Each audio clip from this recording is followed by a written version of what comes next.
नृत्य क्रियाकलापों का पर्यावरण पर प्रभाव हम पढ़ रहे हैं। नृत्य क्रियाकलाप यानी कि उद्योग, ठीक है। उद्योगों का वायुमंडल हमारे पर्यावरण पर क्या प्रभाव पड़ रहा है? हमारे वायुमंडल का प्रदूषण हो रहा है, ठीक है। वायुमंडल का प्रदूषण हो रहा है और इस वायुमंडल के प्रदूषण में हम वायु प्रदूषण पढ़ चुके हैं अपनी पिछली क्लास में, और अभी इसमें जो है हम जल प्रदूषण, भूमि प्रदूषण और ध्वनि प्रदूषण इनके बारे में जो है पढ़ेंगे। हालांकि ये जो है आप स्टार्टिंग से पढ़ते आए हो, कुछ आप इसके बारे में जानते भी होंगे, लेकिन अभी आप क्योंकि ग्रेजुएशन लेवल के स्टूडेंट हो तो इसको थोड़ा विस्तार से लिखना है और पर्टिकुलर होकर लिखना है, ठीक है। प्रस्ताव की तरह नहीं लिखना है, जैसे बच्चे लिखते हैं उस तरह से नहीं लिखना है इसको। ये जितने प्रकार के उद्योग, चाहे कागज उद्योग है, लुगदी उद्योग है, वस्त्र उद्योग, भोजन प्रक्रमण, रासायनिक, धातु, पावर प्लांट, पेट्रोलियम, सारे के सारे उद्योगों से वेस्ट निकलता है, ये तो हमें पता है ना। तो ये जो वेस्ट निकलता है या जो अपशिष्ट निकलता है, इस अपशिष्ट को बिना निपटारे के या बिना इसको शोधन किए पानी में बहा दिया जाता है, जिसके कारण जल का प्रदूषण होता है। जल की आवश्यकता तो हर उद्योग को होती है, ये तो हमें पता है। चाहे कोई भी उद्योग हो, बिना जल के जो है वो नहीं हो सकता। और ऐसे भी उद्योग है जिनमें बिल्कुल फ्रेश वाटर चाहिए, जो फूड प्रोसेसिंग इंडस्ट्री है उसके लिए बिल्कुल फ्रेश वाटर चाहिए, है ना। और भी ऐसे कई उद्योग है, कागज और लकड़ी उद्योग है, वस्त्र उद्योग है, सबके लिए फ्रेश वाटर चाहिए, यानी कि हम यूज तो फ्रेश वाटर कर रहे हैं और फिर बचे हुए पानी में हम उस उद्योग के अपशिष्ट घोल रहे हैं, जो कि उस जल को पीना तो बहुत दूर की बात है, उसमें अपशिष्ट मिलाकर उद्योगों के हम उसको इतना गंदा कर देते हैं कि पीना तो बहुत दूर की बात है, उसको नहाने के या खेतों में सिंचाई के या घरेलू उपयोग के लायक भी वो जल नहीं बचता है।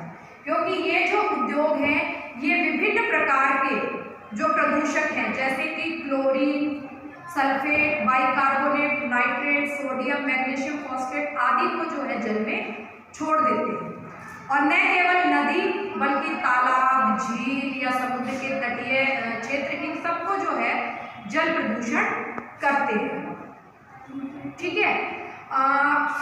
जितनी नदियां हैं, जितनी बड़ी बड़ी नदियां हैं जो जल का महत्वपूर्ण स्रोत है, वो सब की सब जल प्रदूषण की चपेट में।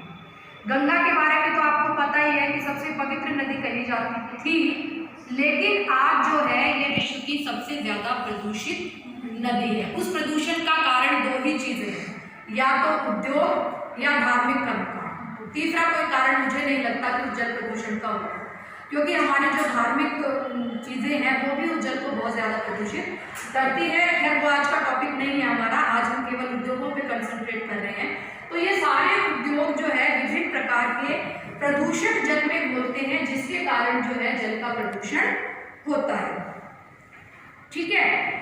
इसी प्रकार जो है बड़ी बड़ी नदियां, जितनी भी बड़ी बड़ी नदियां हैं विश्व की, वो सारी की सारी प्रदूषण की चपेट में है। गंगा के किनारे चमड़े के 300 कारखाने हैं, चमड़ा उद्योग के, जहां चमड़े को रंगने का और चमड़े का काम होता है। चमड़ा उद्योग के 300 कारखाने हैं। उन 300 कारखानों से कितना गंद निकलता होगा जो सारा का सारा गंगा में डाल दिया जाता है। दामोदर नदी की भी यही कहानी है, क्योंकि दामोदर और हुगली ऐसी नदियां हैं जो पश्चिम बंगाल और छोटा नागपुर के उस क्षेत्र में है जो खनिजों से भरपूर है।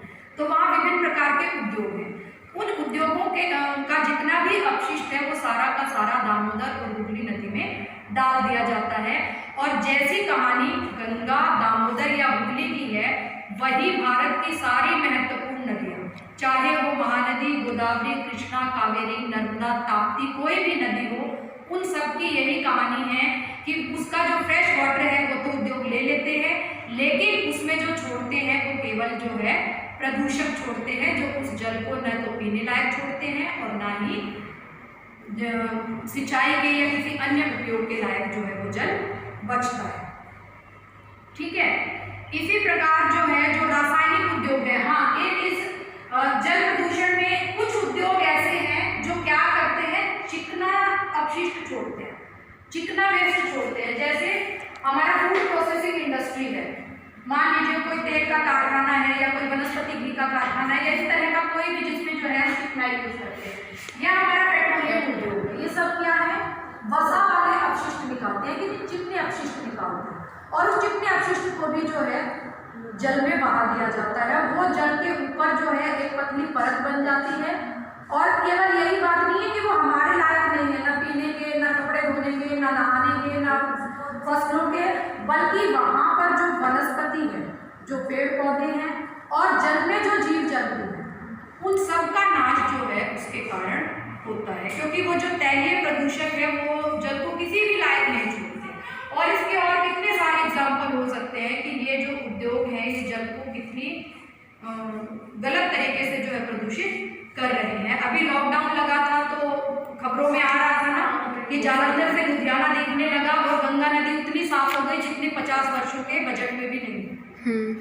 तो वो क्या था, वो इसीलिए था क्योंकि उद्योग धंधे सारे बंद थे और अपशिष्ट निकलना बंद था, तो वो एक नेचुरल वे से जो है उसकी सफाई होती गई।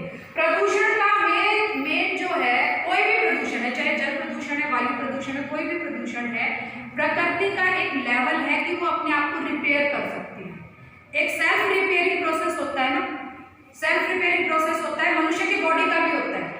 हमारी कहीं पे भी छोटा सा कट लग जाए तो क्या हम डॉक्टर के पास जाते हैं?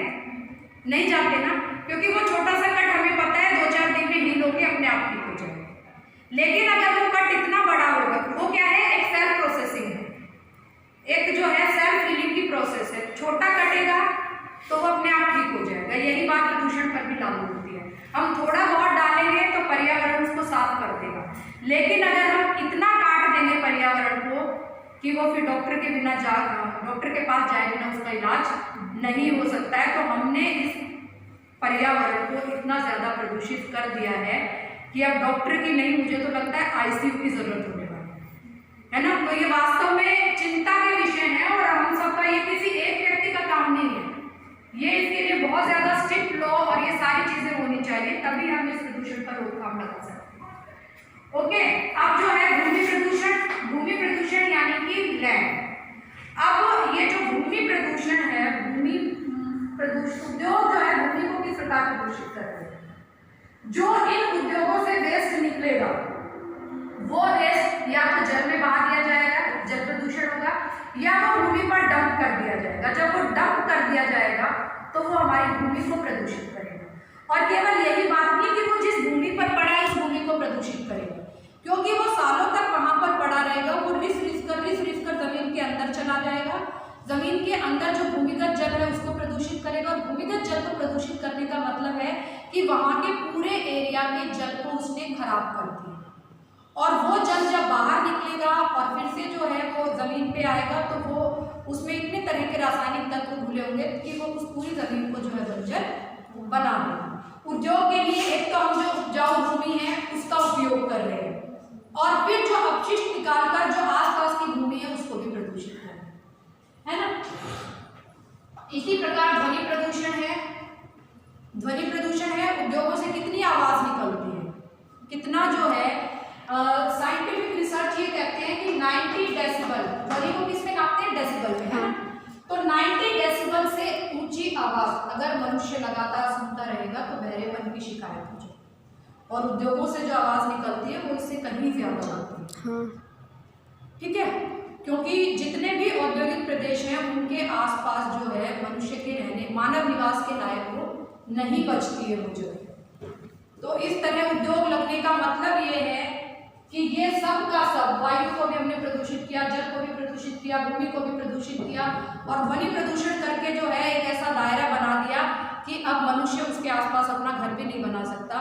जो लोग लगातार उन कारखानों में काम करते हैं उनको वास्तव में हियरिंग लॉस होता है।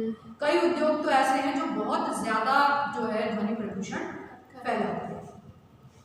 ठीक है, तो ये जो है क्या हुआ, द्वितीयक क्रियाकलापों का पर्यावरण पर प्रभाव। द्वितीयक यानी कि उद्योगों का पर्यावरण पर प्रभाव। उद्योगों का पर्यावरण पर प्रभाव का मतलब पर्यावरण का प्रदूषण। ठीक है, क्लियर। अब हम तृतीयक क्रियाकलाप पढ़े कि तृतीयक क्रियाकलापों का पर्यावरण पर क्या प्रभाव होता है। तृतीयक क्रियाकलाप का मतलब क्या है द्वितीय क्रियाकलाप में हमने पढ़ा था व्यापार और वाणिज्य आता है, परिवहन आता है, संचार आता है, सेवाएं आती है। अब जो व्यापार और वाणिज्य हो रहा है उसका पर्यावरण पर कोई प्रभाव नहीं होगा, सेवाएं हैं उनका भी नहीं होगा, संचार का थोड़ा सा होगा, अभी बताती हूँ, लेकिन जो सबसे ज्यादा प्रभाव होगा वो परिवहन का होगा। ठीक है, पर्यावरण पर सबसे ज्यादा प्रभाव वित्तीय क्रियाकलापों में अगर कोई डालेगा तो वो परिवहन डालेगा, क्योंकि जो इस तरह की इन उद्योगों से जो समस्याएं पैदा हो रही है ना, इन उद्योगों से जो समस्याएं पैदा हो रही है वो वास्तव में परिवहन से भी होती है, क्योंकि परिवहन में भी हम जैव ईंधनों का प्रयोग करते हैं।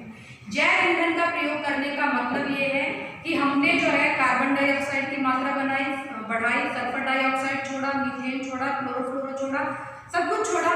तो इस तरह ये सारी समस्याएं जो है परिवहन के साधनों के द्वारा भी होती है। दिल्ली जो है वो कितना परिवहन वायु प्रदूषण से जूझ रहा है। दिल्ली में अगर आप जाकर देखो तो उद्योग नहीं है, उद्योग तो सारे आउटर दिल्ली में है, दिल्ली से बाहर लगाए गए हैं। दिल्ली के जो वायु प्रदूषण का मुख्य स्रोत है वो परिवहन है ना। न केवल वायु प्रदूषण की बात हो रही है बल्कि जो और कितनी सारी समस्याएं जो है दिल्ली के केवल परिवहन तंत्र के कारण। ओके, संचार सेवाएं भी जो है पर्यावरण को प्रभावित करती है, क्योंकि आज हमारे लिए संचार का मतलब है मोबाइल, है ना।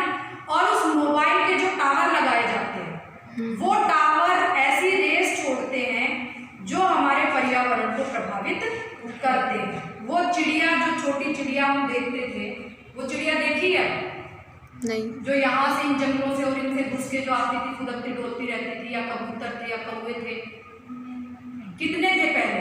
मैम जो रेडिएशंस निकलती हैं उनसे बहरापन भी हो सकता है ना। हाँ बिल्कुल। तो ये जो मतलब संचार के जो टावर हैं, जो टावर लगाए गए और मोबाइल से जो रेज निकलती हैं, इनके कारण जो है मनुष्य का जो स्वास्थ्य है वो तो प्रभावित होता ही है, बल्कि हमारे पर्यावरण के और जो तत्व हैं, चाहे वो पशु पक्षी हैं या कीट पतंगे हैं, उन सब पर भी इसका नकारात्मक प्रभाव पड़ता है। ठीक है, तो ये द्वितीयक और तृतीयक क्रियाकलापों का पर्यावरण पर प्रभाव हुआ। चतुर्थक और पंचम इसी के अंतर्गत आते हैं। चतुर्थक और पंचम जो है वो सेवाएं ही होती है, इसी के अंतर्गत आते हैं। वो वास्तव में पर्यावरण पर कोई प्रभाव नहीं डालते, बल्कि पर्यावरण पर प्रभाव को आंकने की कोशिश करते हैं, उसको सुलझाने की कोशिश करते हैं, है ना। तो इस तरह जो है पर्यावरण पर प्रभाव जो है हमने पढ़ लिया। आपके एग्जाम के पॉइंट ऑफ व्यू से ये बहुत इम्पॉर्टेंट है और इसको जो है बिल्कुल आप वेल प्रिपेयर कीजिएगा, क्योंकि इस चैप्टर से के इस उससे जो है पूरा एक क्वेश्चन आराम से बन सकता है। और इसको केवल प्रदूषण समझ के मत पढ़िएगा कि ये प्रदूषण है, वायु प्रदूषण, जल प्रदूषण, ये तो हम लिख देंगे, नहीं, इसको टेक्निकल होकर लिखना है। ठीक है, ओके।